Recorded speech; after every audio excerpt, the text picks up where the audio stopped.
Young woman, left a baby at the CEO's door. The note said, "You promised to protect us, don't break it."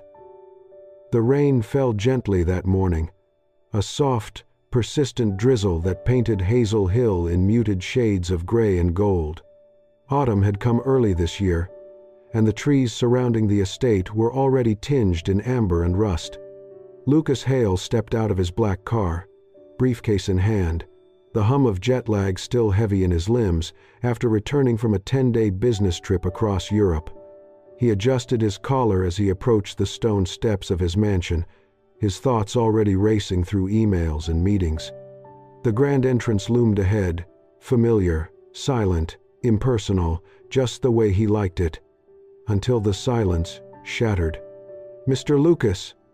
The panicked voice of Martha, his housekeeper of over a decade, rang out from just beyond the threshold. "Sir, there's something at the door." Lucas froze. Martha's face appeared, pale and drawn, eyes wide with disbelief. She pointed toward the front steps. Lucas stepped forward slowly. At first, he thought it was a bundle of linens forgotten by a delivery van. But then he saw the curve of a small foot, the edge of a pink sock. A woven wicker basket sat neatly on the stone, its lid folded back just enough to reveal a sleeping baby girl nestled inside. She looked to be just over a year old. Her cheeks were round, flushed from the chill. Golden curls peeked out from under the knit bonnet covering her head. A pacifier hung loosely from her mouth, rising and falling softly with each breath. Next to her, tucked inside the basket, was a small, worn tote bag, a tin of formula, a half-used pack of wipes, a pink stuffed rabbit with frayed ears, and atop it all, an envelope, sealed. Lucas's chest tightened. He reached for the envelope with deliberate fingers. The handwriting was familiar. "Her name is Ivy. She's yours. You once promised to protect us. Please, don't break it." He read the words twice, then a third time. The paper trembled in his grip. Martha stood behind him, hands covering her mouth. "Sir, is this real?" Lucas did not answer. His eyes were locked on the baby. Her small hand twitched in her sleep, brushing the edge of the blanket. It was the hair, fine, golden blonde, curling slightly at the ends.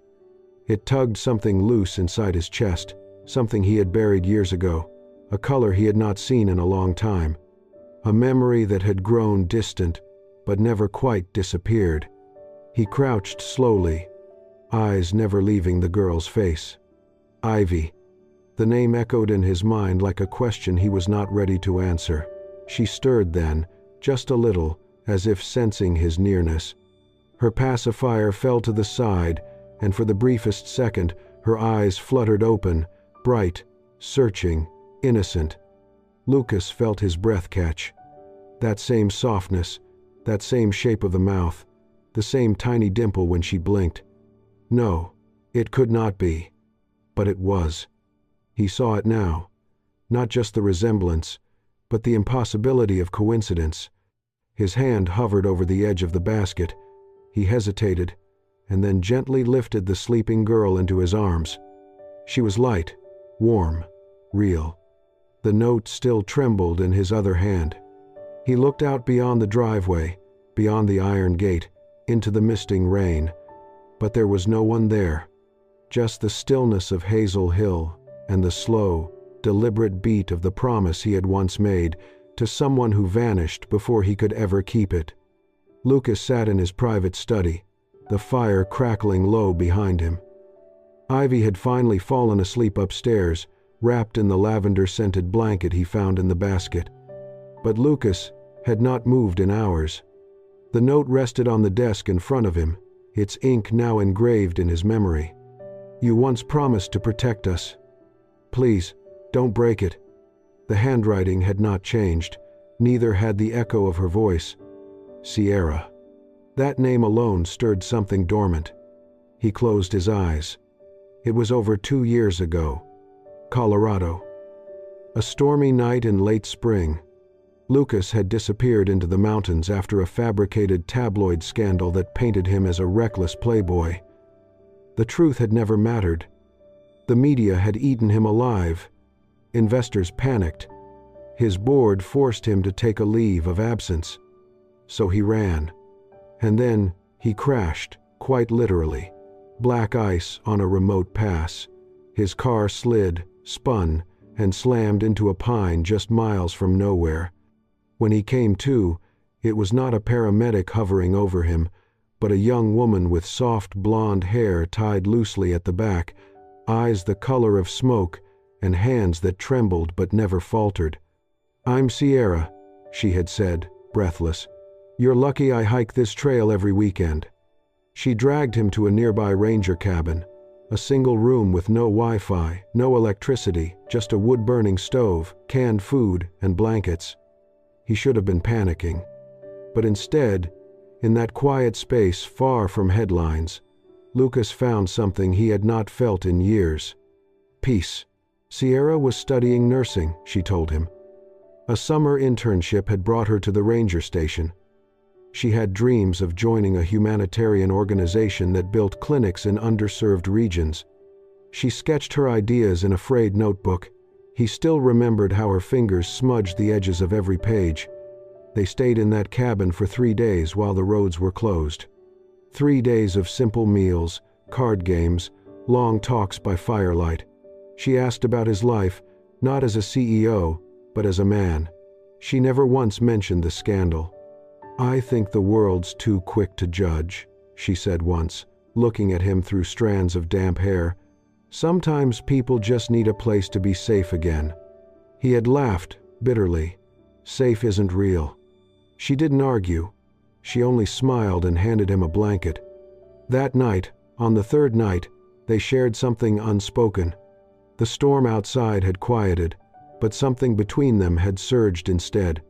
They kissed, tentatively at first, then completely. It was not wild or reckless. It was slow, hesitant, and strangely sacred. The next morning, Lucas had to leave. His assistant finally reached him with news. The scandal had cooled, and his presence was required in New York. Sierra helped him pack his things into a borrowed jeep. She stood at the doorway of the cabin, arms crossed against the wind. "If one day you see me again," she said softly, "and I need help, promise me something." He turned, caught off guard. "What?" "Promise you won't turn away. Promise you'll protect me." He had laughed again, but this time it was different, warmer. He reached for her hand. "I promise." He had meant it. But he never saw her again. He tried. He called the internship office, no record. Emailed the ranger station, nothing. It was as if she had vanished. Maybe she had given him a fake name. Maybe she never meant for him to find her. But now, in the quiet stillness of Hazel Hill, with the rain tapping gently on the window, Lucas held the truth in his arms. Ivy. That hair, that dimple, the way her eyes flicked upward when she heard his voice. Sierra had not vanished. She had simply been surviving. And he had broken his promise. He stood suddenly, the note clenched in his hand. The fire flickered behind him, but Lucas did not feel the warmth. He had failed her once. He would not do it again. The results came in quietly, via a secure email, no fanfare, no dramatic envelope. Lucas stared at the words for a long time. Probability of paternity, 99.99%. He let out a slow breath, pressing his fingers to his temple. There was no denying it anymore. Ivy was his daughter, and Sierra had never lied. Lucas closed the laptop, stood in the middle of his office, and just stood there, still, breathless, overwhelmed. A child. His child. He walked upstairs to the nursery room they'd hastily arranged. Ivy was napping in the crib, a soft snore escaping her parted lips, a curl of golden hair stuck to her cheek. Her stuffed bear lay tucked under one arm, that same scent again, lavender. Sierra's scent. Lucas sat down beside the crib, staring at her. She looked so much like Sierra, her lashes, her hair, even the slight turn of her nose. He hadn't prepared for this. He didn't know how to be a father, but he was determined to try. That night, Lucas opened YouTube for the first time in months, searching how to change a diaper, how to put a baby to sleep, how to stop baby from crying. His browser history looked more like a first-time dad's than a high-powered CEO's. The next morning, Ivy refused to eat the oatmeal the nanny had prepared. Lucas, tired and rumpled, appeared in the kitchen wearing sweats, something no employee had seen him in before. He placed a banana, a piece of toast, and a tiny cookie cutter shaped like a star on the table. "I Googled toddler breakfasts," he mumbled. He cut the toast into stars and placed them gently on Ivy's plate. She giggled. She actually giggled. Even the nanny smiled. Lucas found himself doing things he never imagined, stacking blocks, crawling on the floor, reciting lines from Goodnight Moon like it was a boardroom presentation. He ordered a plush stuffed bunny from a boutique in Paris. Its fabric was lavender-infused, a detail no one else would have noticed, but Sierra always wore lavender perfume. One evening, after Ivy had gone to sleep, Lucas sat by the crib with a stack of origami paper he found in the art cabinet. He folded quietly, awkwardly at first, until a small paper crane took shape. He placed it next to Ivy's pillow. The next night, he folded 2 more. By the end of the week, there were 7 cranes, a whole flock, lined along her windowsill. One morning, his assistant, Callie, entered the kitchen to find Lucas crouched by Ivy's high chair, holding a spoon shaped like a giraffe. "She won't eat unless the giraffe feeds her," he explained solemnly. Callie blinked. "Sir, you're wearing a bib." Lucas looked down and realized Ivy had insisted on putting a bib on him too. He shrugged. Ivy's orders. The woman who once called him stone-faced Hale now stood there, stunned, watching the most feared man in real estate cut fruit into smiley faces.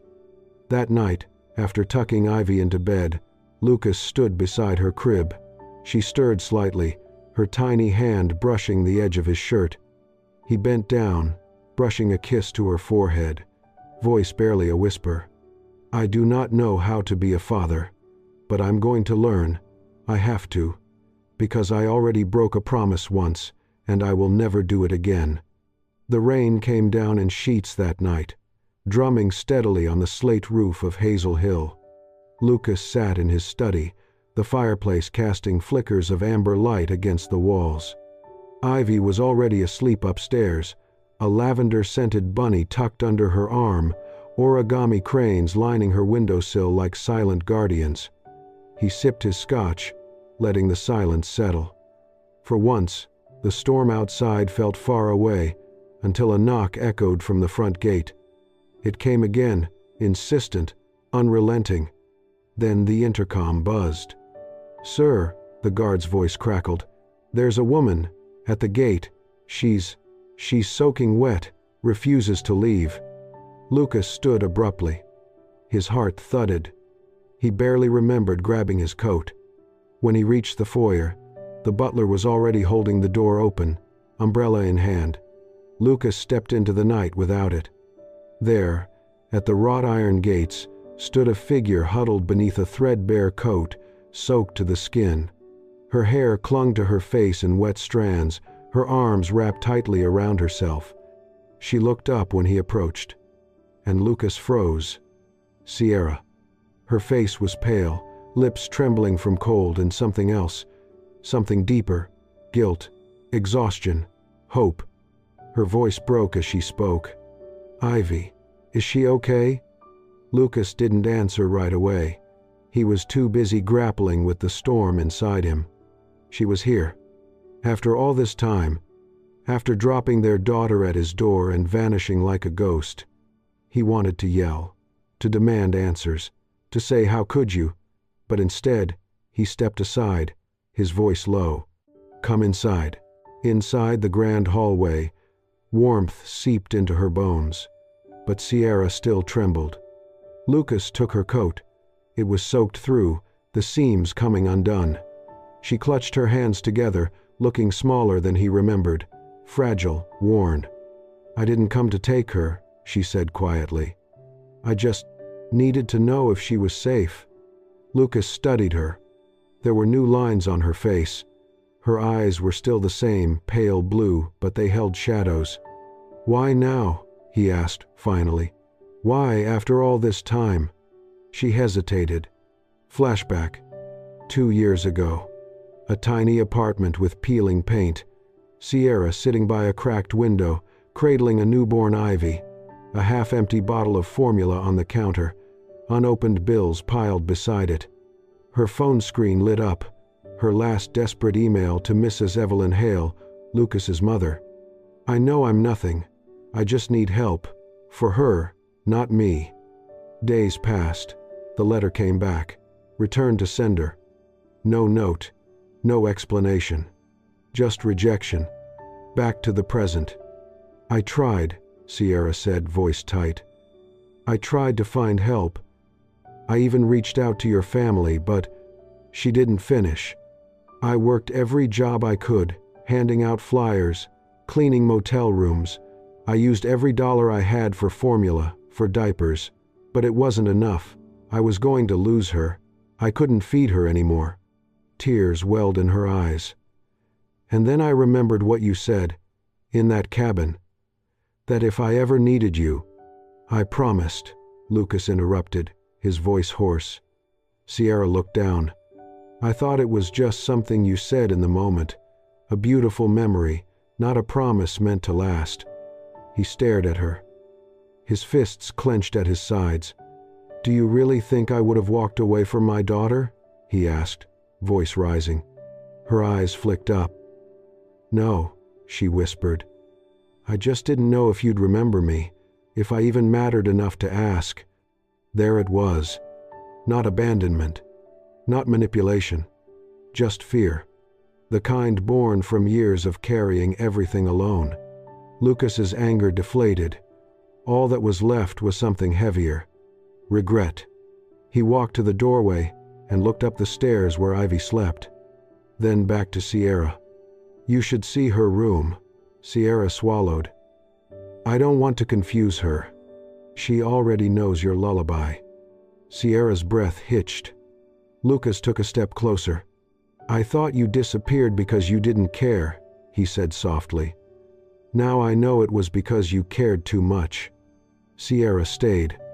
Not because it was easy, and not because everything had been forgiven, but because Lucas asked her to, in the quiet way he always asked for things that mattered, without force, without pride. Just truth. She took the guest room down the hall from Ivy's. Her footsteps were light, her voice softer still. There were no grand apologies, no tearful explanations, only actions, small, quiet ones. Lucas noticed them all. The way she folded Ivy's blanket each morning and fluffed the stuffed bunny beside her pillow. The way she placed a bowl of cut strawberries, exactly how Ivy liked them, on the table before anyone else woke. The way she picked up his tailored blazer from the armchair in the study and mended a loose button with thread she found in the back of a drawer. One morning, Lucas walked into the kitchen to find Sierra carefully ironing the tiny collar of Ivy's dress shirt for preschool.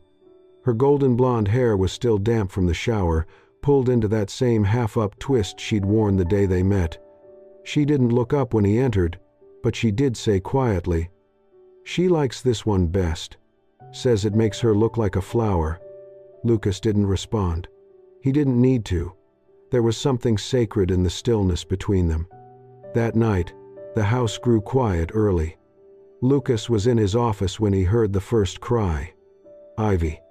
He shot up, heart pounding, but paused at the door. Sierra was already there. From the crack in the hallway, he watched. Sierra sat on the edge of the bed, Ivy cradled against her shoulder. The child was burning up, her cheeks flushed with fever. Sierra gently pressed a damp cloth to Ivy's neck, whispering soft reassurances. "It's okay, baby. "Mommy's here. You're safe." Lucas didn't move. He stood frozen, watching her rock their daughter, watching the way her body curved protectively around the little girl as if to shield her from the world. Hours passed. Sierra stayed. She didn't sleep. She didn't leave Ivy's side. Lucas watched the whole time. In the soft hush of the hallway, he heard Sierra begin to hum. A melody he remembered, the same lullaby she had once hummed to him in that mountain cabin when he lay on the couch with a broken rib and a broken spirit. The same one Ivy had mumbled in her sleep weeks before, when he first tucked her in. He hadn't known why it struck him then. Now he did. His throat tightened. He turned away before she could see him, back to his room, but he didn't sleep. The next morning, he found her in the kitchen before dawn, her hair pulled back in a loose bun, Ivy nestled against her chest in a wrap. Lucas walked in with 2 mugs of tea, one black, one with a dash of honey and milk, just like she used to make. She looked up, startled, unsure if she'd overstepped. He handed her the second cup. "I figured you didn't sleep," he said simply. She took it slowly, murmuring thanks. Silence stretched again, but this time it was gentle. Then Lucas cleared his throat, voice low. "Thank you. For staying with her. For protecting her when I couldn't." Sierra looked down at the tea in her hands. Her fingers trembled. She whispered, "She's always been worth it." Lucas nodded, staring into his cup. "So have you," he said. She looked up. Their eyes met. No fireworks, no declarations. Just something solid, steady.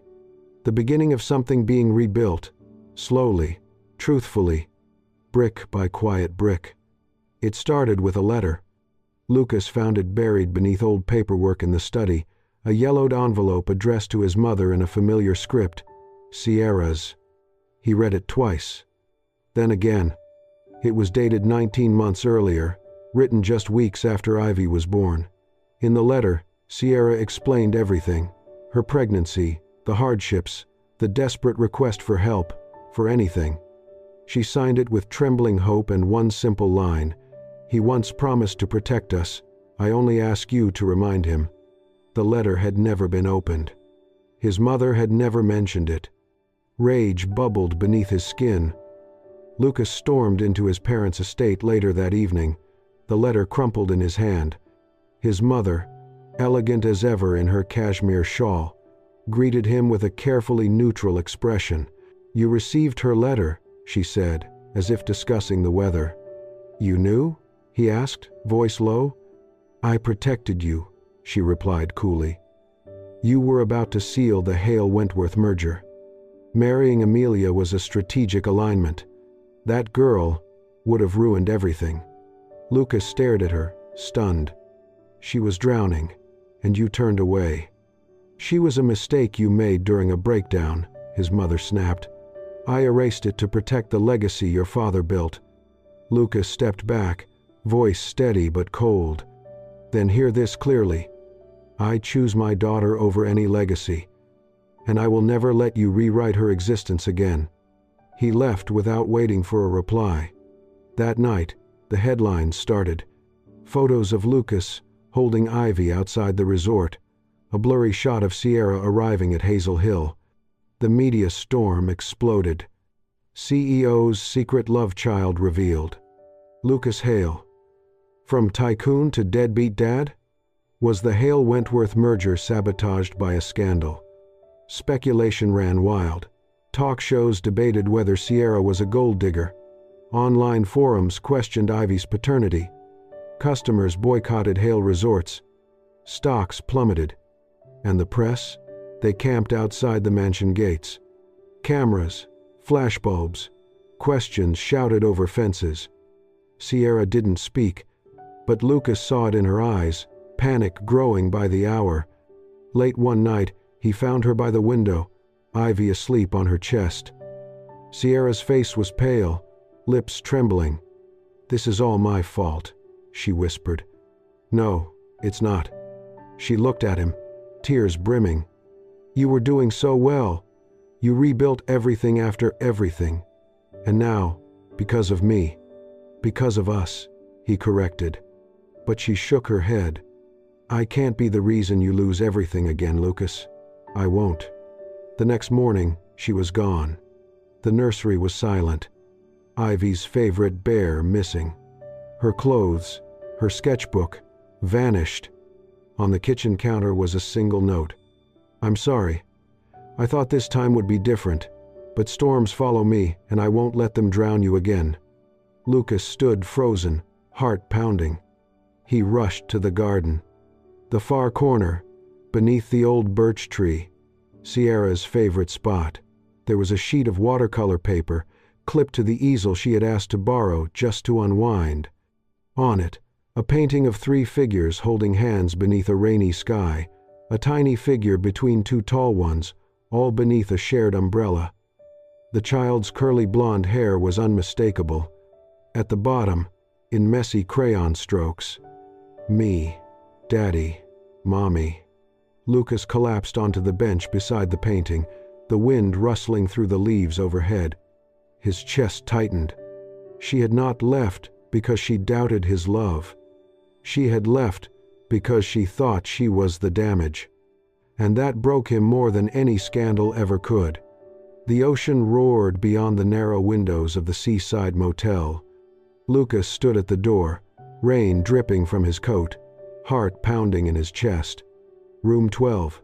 He had spent the last 2 days tracking credit card activity, cross-referencing car rentals, and calling every last resort town along the coast, until finally, someone mentioned a woman with a toddler, checking in with tired eyes, and a cash deposit. He knocked. Silence.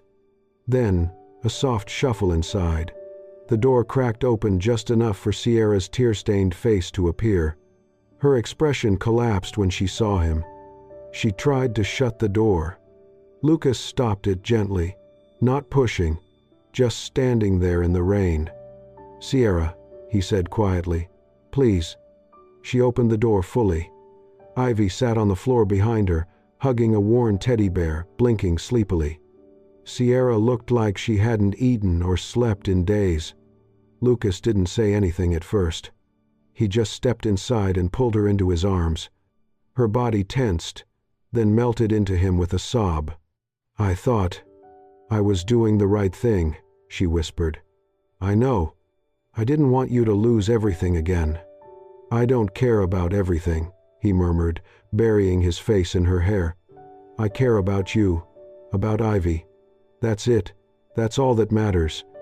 She pulled back, looking up into his eyes. I am so tired, Lucas. Then let me carry this with you. They packed in silence. Lucas carried Ivy, who clung to his chest and tucked her head beneath his chin like she had been waiting for this moment all along. When they returned to Hazel Hill, Lucas didn't waste time. The next morning, he stood in front of a sea of cameras and reporters. This time, he invited them. Dressed in a simple navy suit, holding Ivy in one arm and Sierra's hand in the other, Lucas stepped up to the podium outside the Hale Resort's headquarters. I am not here to deny anything, he began. Cameras clicked rapidly. 18 months ago, I made a mistake. Not by becoming a father, but by not knowing I already was one. A murmur ran through the crowd. Ivy is my daughter, Lucas said proudly, holding the little girl closer. She is the best thing that has ever happened to me. And Sierra, he turned to look at her, voice steady, is the woman I love. He scanned the sea of flashing lights, unflinching.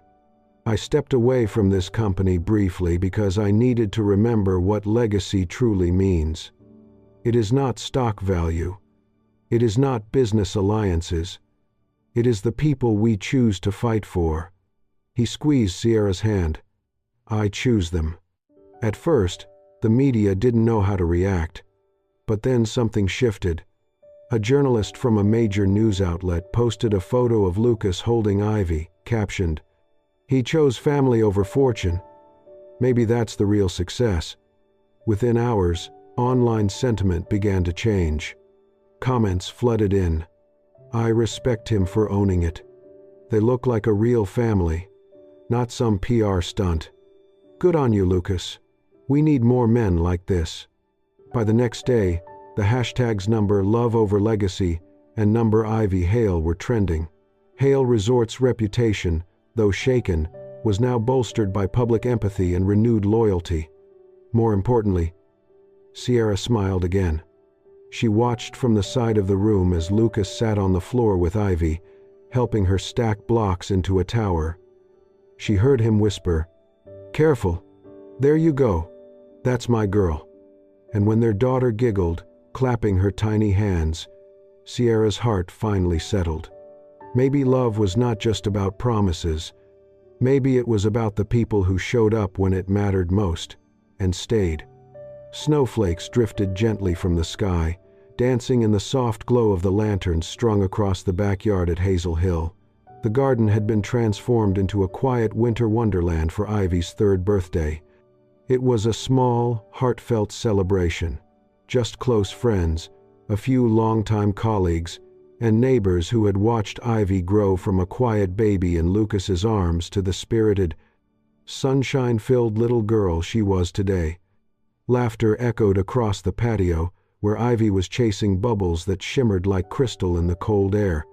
Her cheeks were rosy beneath a lavender wool beanie, her breath puffing like little clouds as she giggled and twirled. She squealed with delight when the bubbles popped on her mittened fingers. Sierra stood nearby, a warm smile playing at the corners of her lips. She held 2 mugs of hot cocoa, steam curling from the surface. Her golden blonde hair, tied half up in her usual style, caught the flicker of fairy lights as she turned to watch her daughter. That smile, it came easier these days. There was a softness in her eyes now, a peace that had once felt out of reach. Lucas approached, brushing snow off his coat. He took one of the mugs from her hand without saying a word, just a quiet glance, full of affection and gratitude. "She's having the time of her life," Sierra said, eyes still on Ivy. Lucas sipped from the mug. "She gets that from you." Sierra chuckled. "No, she gets the stubborn part from you." He grinned. "Fair."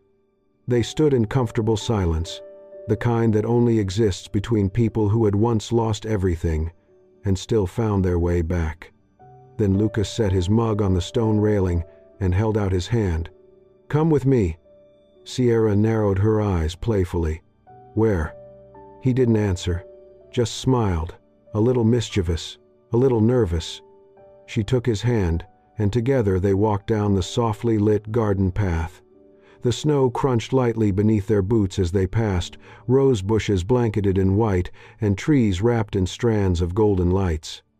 The path led to the far edge of the property, to the old oak tree Lucas had planted the year he bought Hazel Hill. It was also the place Sierra had once stood alone, watching from a distance, wondering if she would ever belong. Now, she did. At the base of the tree sat a small box, neatly wrapped in brown paper and tied with a white ribbon. Lucas picked it up, then handed it to her without a word. Her fingers shook slightly as she unwrapped it. Inside, nestled in velvet, was a delicate silver bracelet engraved with ivy, and beside it, a simple gold ring. On the inside band, one word, "Promise." Her breath caught. Lucas slowly sank to one knee in the snow. "You gave me a daughter," he began, voice barely above a whisper. "You gave me something I didn't even know I needed. You made me better." Sierra's eyes glistened. He held the ring between his fingers. "You gave me a family. Now let me give you forever." Before Sierra could speak, a little voice piped up. "Mommy." Ivy toddled over, arms wide, jacket puffed like a marshmallow. She hugged Sierra's leg and looked up, eyes wide with hope. "Say yes, Mommy," she whispered, "so we can be always family." Sierra knelt, brushing Ivy's curls back from her face. She looked at Lucas. Tears spilled freely as she whispered, "Yes." Lucas exhaled, his heart full. They pulled each other close, the three of them, holding on tight as snow fell softly around them. No past, no pain. Only love, only home, and a promise that would never, ever be broken again. If this story touched your heart, don't forget to hit that hype button and subscribe to Soul-Stirring Stories. From a baby at a doorstep to a family forged by love, Lucas and Sierra's journey reminds us some promises are worth keeping forever. Share this video if you believe in second chances, in love that endures, and in stories that heal. This is where emotions find a voice, only on Soul-Stirring Stories. See you in the next chapter.